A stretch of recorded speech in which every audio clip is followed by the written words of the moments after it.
Здраво, драги родители! Добре дојдовте на уште едно видео за свесното родителство, во кое што прикажувам содржини од книгата на вторката шефалица Бари родителска карта.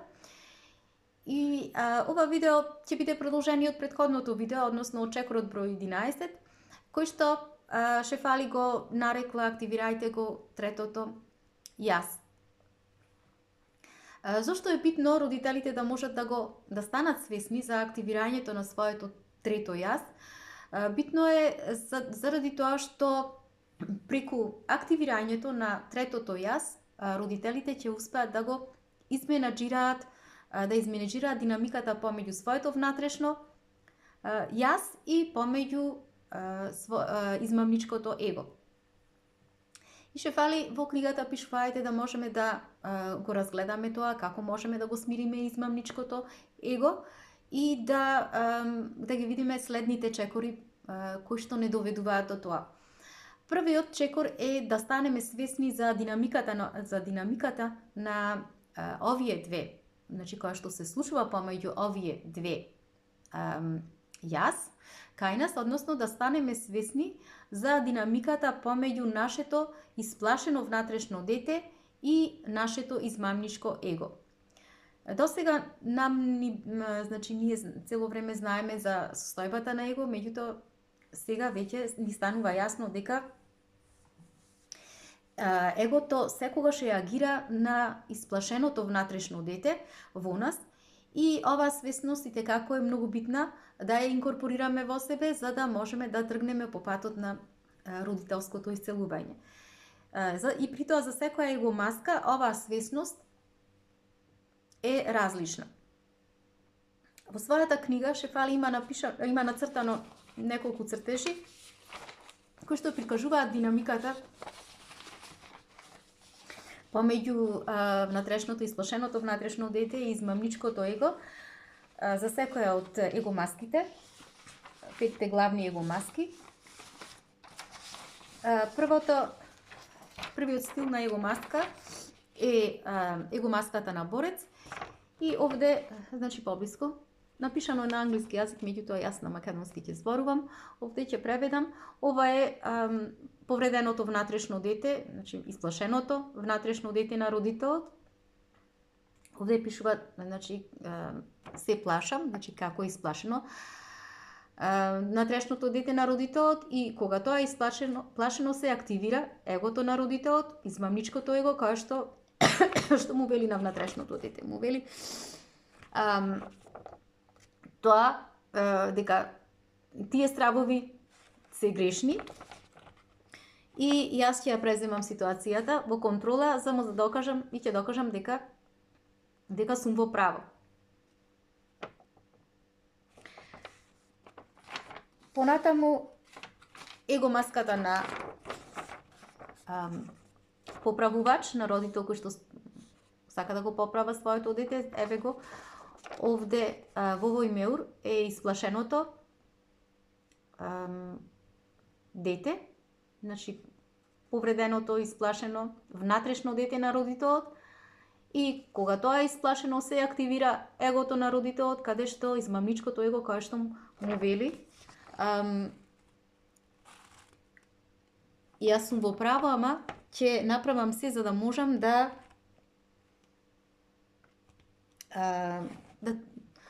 не ќе направам се за да не ме напуштиш.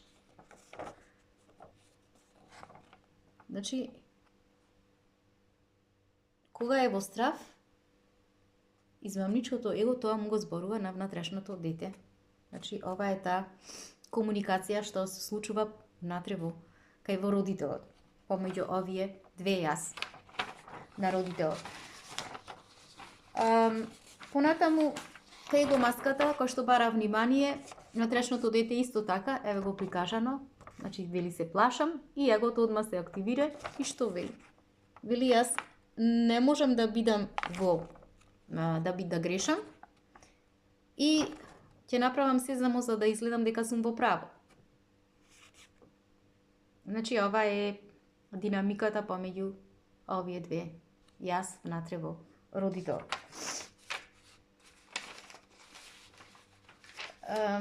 Четвртата его маска беше маската на записаност, на замисленост, и родителот овде како одговара на внатрешното дете, го повторно, јас се плашам, и тој што вели? Што му вели на внатрешното дете? Јас не сум во право и не знам што да направам за да можам да како да се справам, затоа ќе останам, значи, замислен, парализиран, стаписан. Не реагирам.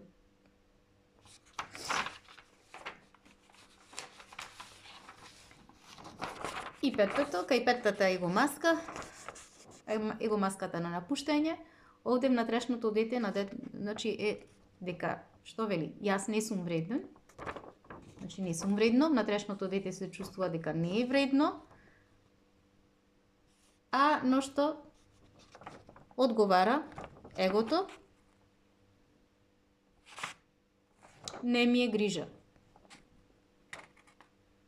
Дали ќе бидам во право или не? Јас едноставно не се грижам.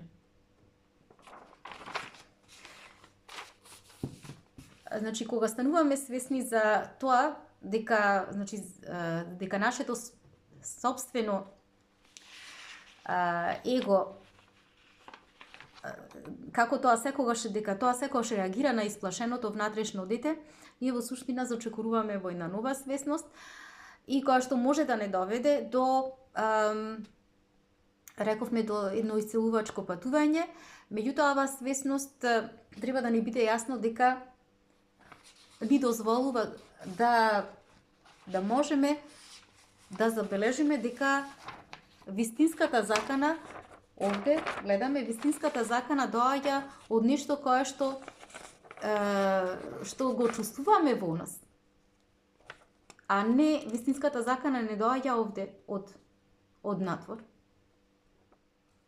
Значи, она што треба да го решиме е внатре, родителот да го реши во себе, да го реши односот, овој однос, оваа динамика да ја реши помеѓу внатрешното дете кое што го има, тоа се вистинските чувства, внатрешното дете, кој што ги има детето, кој што му се потискани внатре заради неговата ранливост.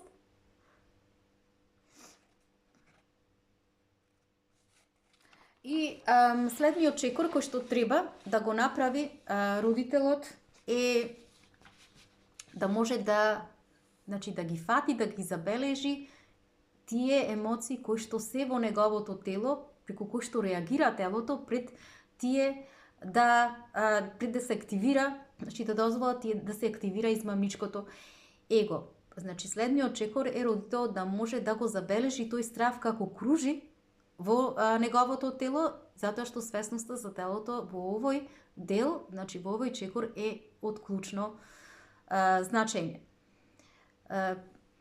Значи, ние преку овие емотивни одлики, 5 емотивни одлики, одликата кои спеа тие, значи кои емоции на гнев, на лутина, на вознемиреност, на анксиозност, на барање на внимание, на замрзнатост, односно на бегање и на напуштање. Значи, пред да бидеме свесни, да станеме свесни за нив, пред да се активира измамничкото его. Што треба да направиме? Во тој момент, значи, ние во вториот дел, кога стануваме свесни, да направиме пауза. Зошто е битно да направиме пауза? Да направиме пауза за да не дозволиме емоциите да преовладат, затоа што емоциите кога се појавуваат во нашето тело, секогаш тие многу побрзо се поврзуваат со несвесниот дел од умот, отколку со свесниот дел, и токму поради тоа тие, значи, прават да се појави егото. И при тоа, значи, треба да си поставиме неколку прашања во врска со тоа, значи со цел да се прилагодиме кон нашето тело, да можеме да станеме свесни за емоциите кои што кружат во нашето тело пред да се активира тоа его.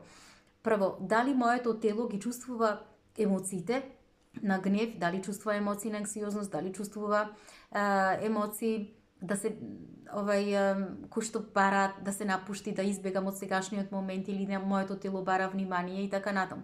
Ако е така, можем ли јас да паузирам, самата да се проверам себе си, да влезам во едно подлабоко ниво?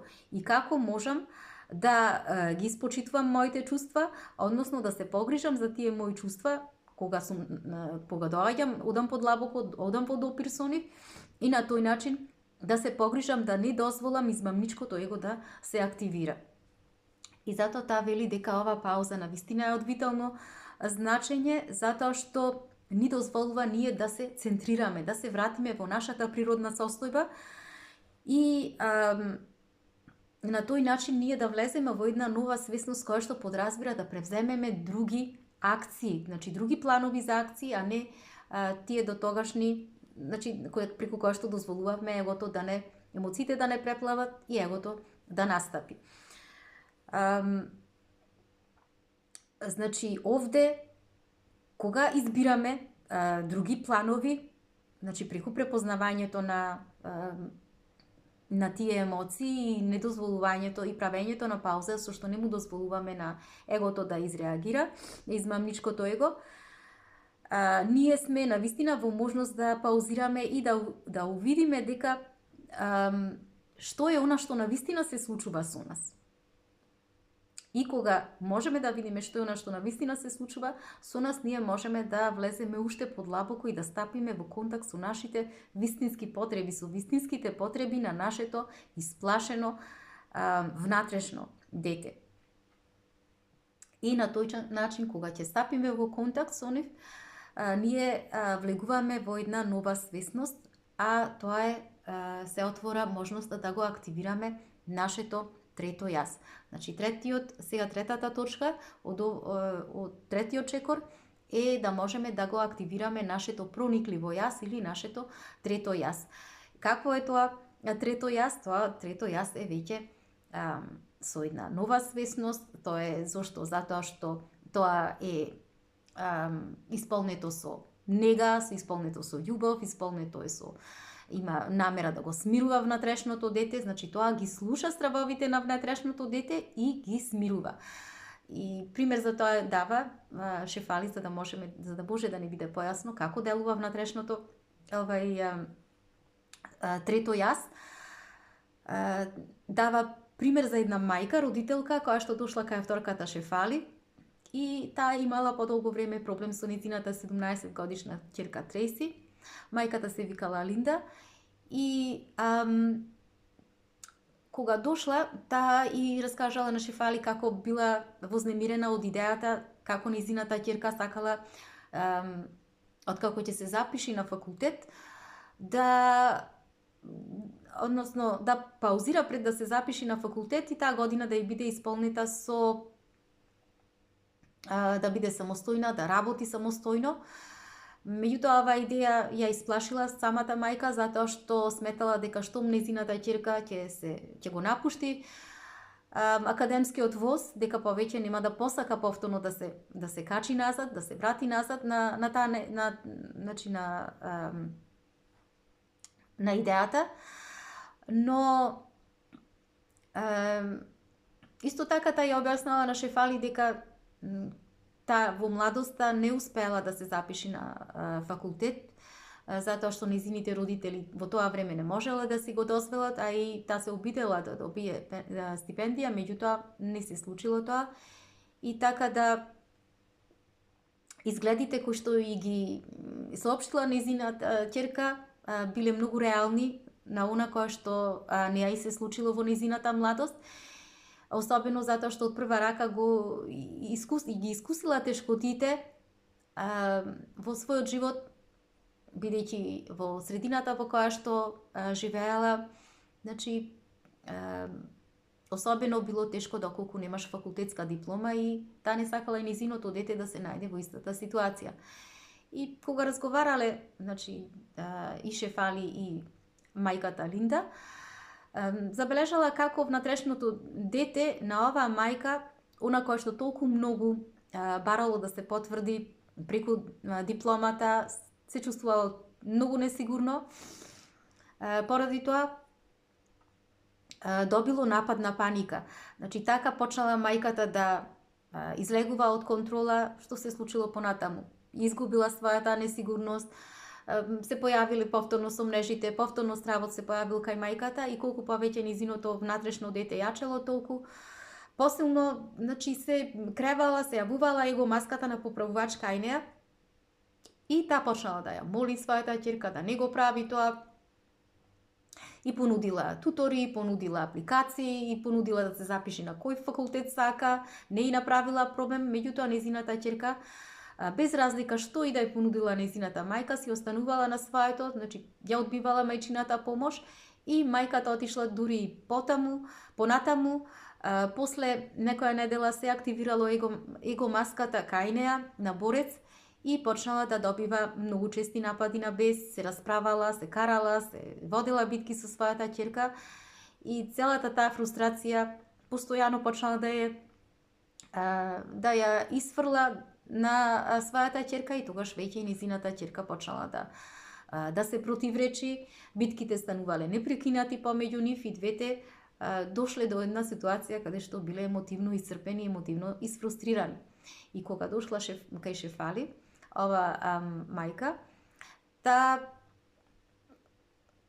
Шефали, наблюдувајќи ја, гледајќи ја и преку приказната која што ја раскажала, и покажала на Линда дека во суштина таа не реагирала на незината вистинска ќерка Трейси, туку таа реагирала во суштина на собственото внатрешно дете.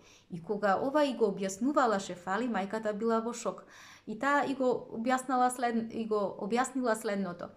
И рекла: види, ти си преплашена поради она што тебе ти се случило во твоето минато. Никогаш не си почувствувала дека си доволно добра, бидејќи си немала факултетска диплома и токму поради тоа си била несигурна заради тоа и си се срамела од сето тоа и овие чувства останале во тебе. Тие се уште живеат во тебе, меѓутоа твоето его е тоа кое што ги скрило, ги маскирало кај тебе. И сега кога твоето дете го бара спротивното од она кое што ти си, по кое си копнела цел живот, очајно си го барала, значи кога си била млада, сега, значи твоето внатрешно дете се наоѓа во една огромна паника и тој страх го проектира на твојата ќерка.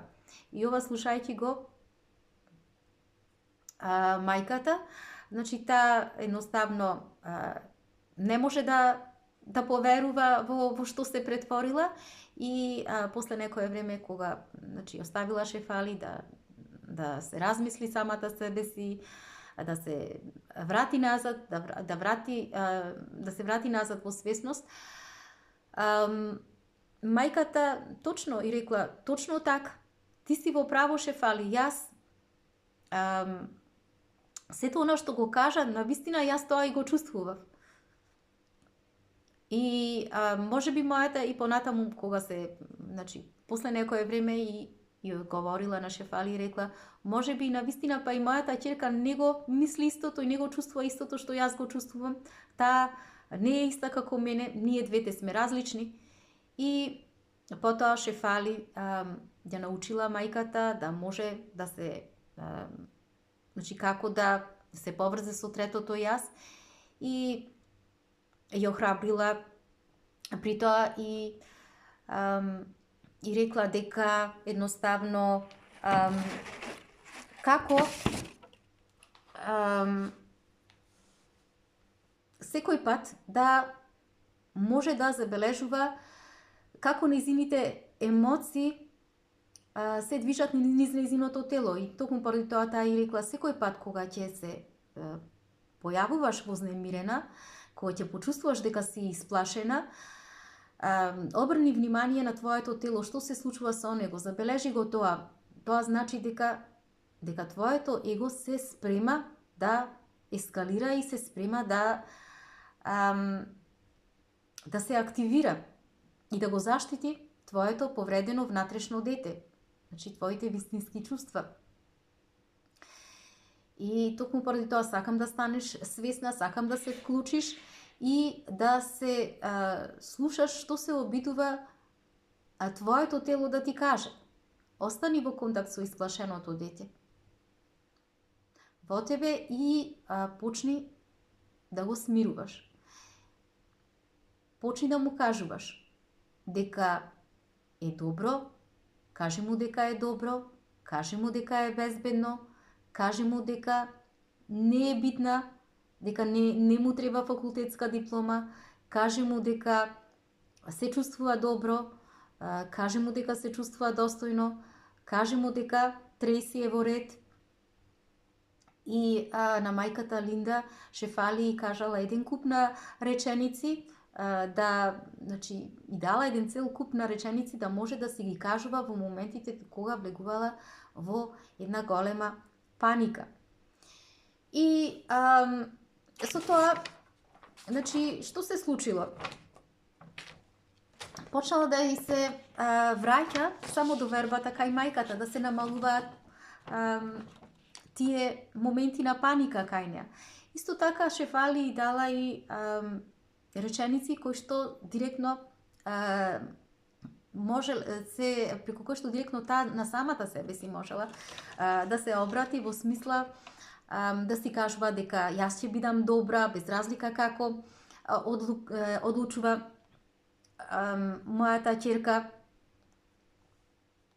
што ќе одлучи, што ќе направи, значи не ми треба моето дете за да ме направи да се чувствувам достојна, јас сум доволно добар родител, без разлика што ќе избери моето дете за нејзиниот живот, јас сум достоен човек, дури ако моето дете носи неконвенционални одлуки и така натаму.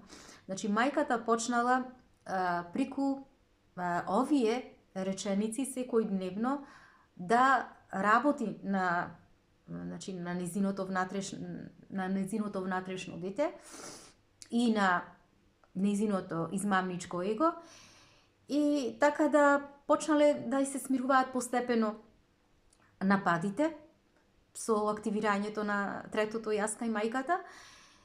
И исто така нејзиното девојче почувствувала енергијата, промената на енергијата во односот помеѓу нив. Значи мајката се помалку и помалку доживувала напади, се повеќе била смирена, атмосферата помеѓу нив почнала да се подобрува, позитивна енергија почнала да полека да влегува во домот и конфликтите се смириле потполно и наместо енергија на разделување почнала да се создава повторно енергија на поврзување, затоа што мајката веќе почнала да ја гледа својата ќерка како посебно битие и давала поддршка, и мајката преку внатрешната работа на себе си ја вратила, значи стапила во контакт со своите вистински чувства, го отворила вистинското срце,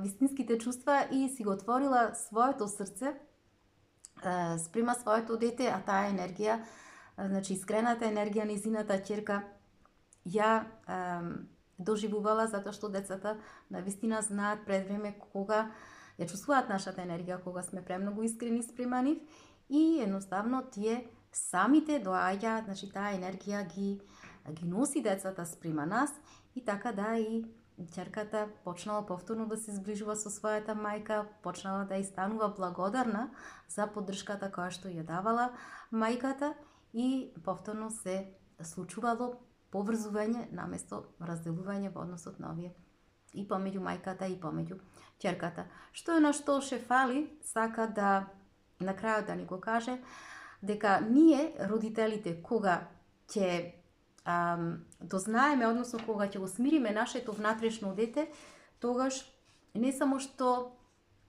успеваме ние самите себе си да се повторно да се поврземе со нашите вистински деца, ние и да се подредиме со нашите вистински деца, ние исто така им дозволуваме и на нашите деца тие да си се подредат, да си се центрираат со нивните вистински чувства и на тој начин да тргнат по патот на нивното осамостување, да тргнат по патот на нивната вистинска слобода и на тој начин да создаваме деца кои што ќе бидат многу поотпорни и посамо зајакнати затоа што